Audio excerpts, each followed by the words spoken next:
There's something no one tells you about success, and once you see it, you won't be able to unsee it. The harder you chase, the further it seems to move away. You try to move faster, think faster, do more, fix everything at once, but nothing really changes, and at some point, a quiet realization starts to surface, not loudly, not dramatically, but in those small moments when everything goes silent. What if the problem isn't that you're not doing enough, but that you're doing everything from the wrong state? Because most people are not failing due to lack of effort. They're failing because they are constantly reacting to pressure, reacting to fear, reacting to time slipping away. And when you live in reaction, you lose control. You become fast, but not precise, busy, but not effective, driven, but directionless. That's the trap. The world taught you that speed equals progress. That urgency equals importance. That if you slow down, you fall behind. But look closer. The people who truly move forward, the ones who build something real, something stable, something lasting, they're not the fastest. They're the most calm, not passive, not lazy, but controlled. Because calm is not the absence of action, it's the absence of chaos within action, and that changes everything. When you're calm, you don't rush decisions, you don't chase validation, you don't move out of fear. You see clearly, you act intentionally, you stop wasting energy on things that don't matter, and for the first time, your actions actually start to work. So the question is not, how can I do more? The real question is, what state am I operating from right now? Because if your mind is chaotic, your life will reflect that. But if you learn to slow down internally, even while the world moves fast around you, you gain something most people never will: control. And from that point forward, everything begins to change. If you pay close attention, you'll start to notice something uncomfortable. Most of what you call your actions aren't really choices, they're patterns. You wake up and follow the same mental script. You react to situations in the same way. You think the same thoughts over and over again. And after a while, it stops feeling like repetition. It starts feeling like identity. This is just who I am. I've always been like this.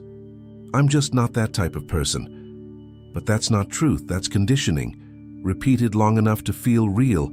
And here's where it becomes dangerous, because once a pattern becomes identity, you stop questioning it, you stop challenging it, you stop trying to change it, you start protecting it, even when it's the very thing keeping you stuck. That's why slowing down feels so uncomfortable, because the moment you stop reacting, you start seeing. You notice the hesitation you've been ignoring, the fear behind your decisions, the subtle need for approval in the way you speak, act, even think. And most people can't handle that awareness, so they go back to moving fast, back to distractions, back to noise, back to the illusion of progress. Because being busy feels better than being aware, but awareness is where everything begins, because you can't change what you don't see, and you can't see clearly when your mind is constantly in motion. This is why calm is so powerful, not because it makes you feel good, but because it forces you to face what's actually there, your patterns, your reactions, your unconscious behaviors. And once you see them, you have two choices: go back to sleep or finally take control. Because from this point forward, you can no longer say you don't know. Now you're aware, and awareness changes the game completely. At this point, most people think the solution is obvious. Just change the pattern. Just act differently. Just be more disciplined. But if it were that simple, you would have already done it. Because the problem isn't knowledge. You already know what to do. You know when you're hesitating. You know when you're procrastinating. You know when you're choosing comfort over growth. And yet, you still do it. Why? Because you're not just repeating patterns, you're protecting them. Every behavior you have, even the ones that hold you back, serves a purpose. Not a logical one. A psychological one. Your hesitation protects you from rejection. Your self-doubt protects you from failure. Your need for approval protects you from being ignored. And over time, those protections become your personality. They feel natural, They feel familiar. They feel like you. But they're not you. They're strategies.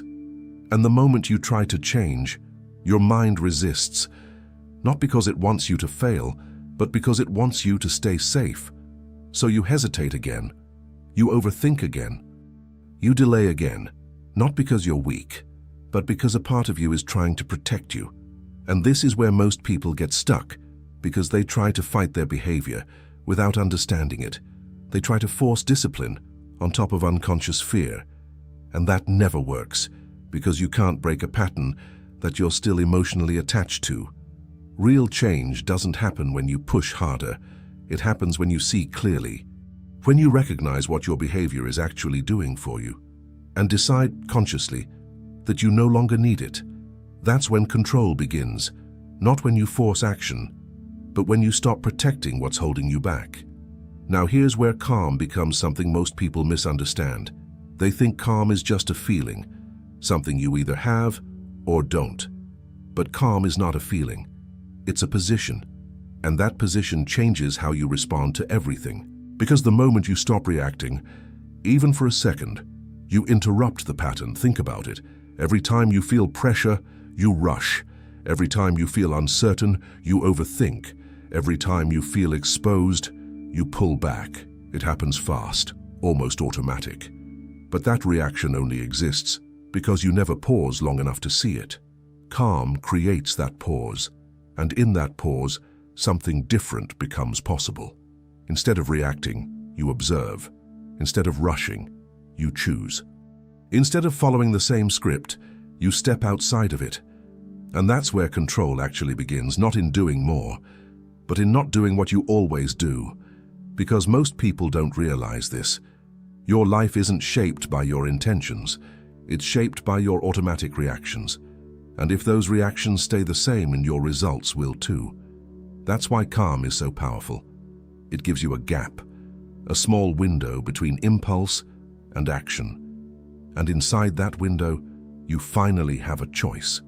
A real one. To respond differently, to move differently, to break what has been repeating for years. At first it feels unnatural, almost wrong, because your mind is used to speed, used to urgency, used to reacting without thinking. But that discomfort isn't a problem. It's proof. Proof that you're no longer on autopilot. Proof that something is changing. Because the moment you can stay calm, in situations where you used to react, you're no longer the same person. And from that point forward, the pattern starts to lose its power. There's something most people never realize. The world is constantly responding to you, not just to what you say, but to how you carry yourself, your timing, your tone, your presence. And all of that is directly affected by your internal state. When you're rushed, people feel it.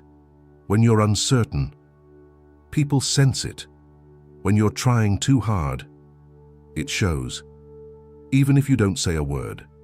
Because human interaction doesn't operate on logic first, it operates on signals, subtle ones. The way you pause before speaking, the way you hold eye contact, the way you react under pressure. These things communicate more than your words ever will. And here's where calm changes everything. When you're calm, you stop chasing approval. You stop trying to prove something. You stop adjusting yourself to be accepted. There's no urgency in your presence, no hidden tension behind your actions. And that absence that creates power. Because most people are internally unstable. They're reacting, they're adjusting, they're seeking validation in real time. So when someone shows up differently, still, grounded, unshaken, it stands out immediately. You don't need to be louder. You don't need to be more aggressive. You don't need to dominate the room. Your presence does the work for you. People interrupt you less. They listen more closely. They take you more seriously. Not because you demanded respect, but because you stopped signaling that you lacked it. That's the shift. Calm doesn't just change how you feel, it changes how you're perceived. And that changes the opportunities you get, the way people respond, and the position you naturally occupy. Because in a world full of noise, the one who is calm controls the frame. Most people don't lose control when things are easy. They lose it under pressure, when something goes wrong, when expectations rise. When the outcome actually matters, that's where everything they built starts to collapse. They rush decisions, they react emotionally, they try to fix everything at once. And in doing so, they make it worse. Not because they're incapable, but because they're overwhelmed. Pressure doesn't create chaos, it reveals it. It exposes what's already unstable inside you, and if your internal state is reactive, your external results will reflect that instantly. That's why calm becomes your biggest advantage, not when everything is working, but when everything isn't. Because calm under pressure creates space, space to think clearly, space to see what others miss, space to respond instead of react. While everyone else is rushing to fix the problem, you're understanding it. While others are driven by urgency, you're driven by clarity. And that difference changes the outcome completely. Because most mistakes are not caused by lack of skill. They're caused by emotional reaction, saying something too fast, deciding without thinking, acting just to relieve discomfort. Calm removes that. It allows you to stay present, even in discomfort, to sit with the pressure without being controlled by it. And that's rare, because most people will do anything as just to escape that feeling. They'll act early, speak too soon, choose the easy option, just to feel relief. But relief is not the same as resolution, and the calm person understands that. They don't rush to escape pressure, they use it. They stay in it long enough to respond with precision, and that's where real power shows up, not in avoiding pressure, but in remaining unchanged by it. Because when you can stay calm, in situations where most people break, you don't just survive them, you start to dominate them. There's another reason calm is so powerful, and most people completely overlook it. Calm doesn't just help you control yourself, it helps you see. Because when your mind is constantly moving, you lose access to clarity. You second-guess everything. You overanalyze simple decisions. You chase options that don't even matter, not because you're confused, but because you're overwhelmed. And when you're overwhelmed, everything feels equally urgent. That's the problem. Without calm, there is no hierarchy, no sense of what actually matters. Everything becomes noise, and when everything feels important, you end up moving in circles, doing more but going nowhere. But the moment you slow down internally, something shifts. You start noticing patterns. What drains you, what distracts you, what keeps pulling you away from what actually matters. You begin to see not just what you're doing, but why you're doing it. And that changes everything. Because clarity is not something you find externally. It's something that emerges when internal noise disappears. Calm removes that noise. It filters out urgency. It silences distraction. It brings your attention back to what is real. And from that place, some decisions become simpler, not easier, but clearer. You stop chasing everything. You stop forcing outcomes. You stop moving just to feel productive. Instead, you start moving with intention. You act when it makes sense. You wait when it doesn't. You trust your timing instead of rushing to match someone else's. And that's where direction comes from. Not from pressure, not from comparison, not from external expectations, but from alignment. Because when you're calm, you're not trying to figure everything out. You're finally able to see what was already in front of you. And once you see clearly, you stop wasting time on the wrong things and start moving toward what actually matters. There's a silent pressure most people live under and rarely question. The feeling that you're behind in life, behind in success, behind in becoming who you're supposed to be. And the more you feel it, the faster you try to move. You rush decisions, you compare constantly, you try to compress time, as if that could fix it, but it never does. Because the more you rush, the more disconnected you become from yourself, from your direction, from what actually matters. And without realizing, you start building a life out of urgency, not intention. That's why it never feels right. Because you're not moving from clarity, you're moving from pressure. And pressure distorts everything. It makes you chase things that don't belong to you. It makes you force timelines that aren't yours. It makes you believe that if you don't hurry, you'll miss your chance. But calm changes your relationship with time. It makes you realize something most people never see. You're not behind, you're just out of sync. Out of sync with your own pace, out of sync with your own process, out of sync with what you actually need to become. And no amount of speed fixes that. Only awareness does. Because when you slow down internally, you stop reacting to other people's timelines. You stop measuring your life through comparison. You stop forcing progress just to feel like you're moving. And for the first time, you start moving in a way that actually fits you. Not rushed, not delayed, aligned. And alignment creates something speed never will: consistency. Because when you're not trying to escape your current moment, you can actually build from it, step by step, without panic, without doubt controlling every decision. And that's when time stops feeling like an enemy and starts working in your favor. At some point, life puts you in a position where nothing feels stable. Plans fall apart. Things don't go the way you expected. And the sense of control you thought you had disappears. That's where most people break.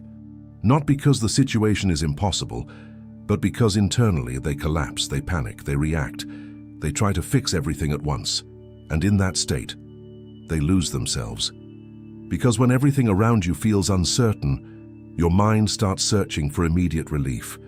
Any decision feels better than no decision. Any movement feels better than staying still.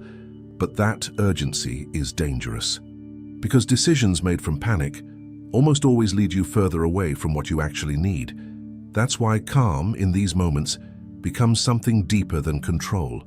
It becomes stability. Not external stability, internal. A point within you that doesn't move, even when everything else does. And most people don't even know that exists, because they've never stopped long enough to find it. But when you do, everything changes. You stop trying to escape the moment. You stop reacting to every emotion that shows up. You stop making decisions just to feel better. Instead, you stay. You observe what's happening without immediately judging it. You feel what's there without letting it take over. And that creates something powerful. Space. Space between what you feel and what you do. And inside that space, you respond differently, more grounded, more precise, more aligned with what actually matters. That's why some people come out of difficult moments stronger, while others stay stuck in them. It's not about the situation, it's about whether they can remain calm inside it. Because calm doesn't remove the difficulty, it transforms how you move through it. And when you stop reacting to chaos, you stop becoming part of it. At the end of all this, there's something you need to understand. Calm is not something you wait for. It's something you choose, not when everything is easy, not when everything is going your way, but exactly when it isn't, because that's where it matters. Anyone can feel calm when life is predictable, when things are working, when there's nothing at risk. But that kind of calm means nothing. Real calm is tested in pressure, in uncertainty, in the moments where your instinct is to rush, react, or escape. And in those moments, you always have a choice: to fall back into what's familiar, or to pause, to breathe, to stay, even when every part of you wants to move. Because that pause, that small moment of control, is where your future starts to change. Not in one big decision, not in a dramatic transformation, but in small, almost invisible moments, where you choose not to react the way you always have, where you choose clarity over urgency, awareness over impulse, control over chaos. And over time, those moments build something new, a different way of thinking, a different way of responding, a different version of you. Not forced, not performed, real, because you're no longer moving from pressure, you're moving from control. And that's the difference between repeating your life and actually changing it. So the next time you feel that urgency, that pressure to act, to decide, to fix everything at once, stop, just for a moment, and ask yourself, am I moving because it's right, or because I can't stay still? Because if you can learn to stay calm, in the moments where most people lose control, you won't just move forward, you'll move differently, and that changes everything.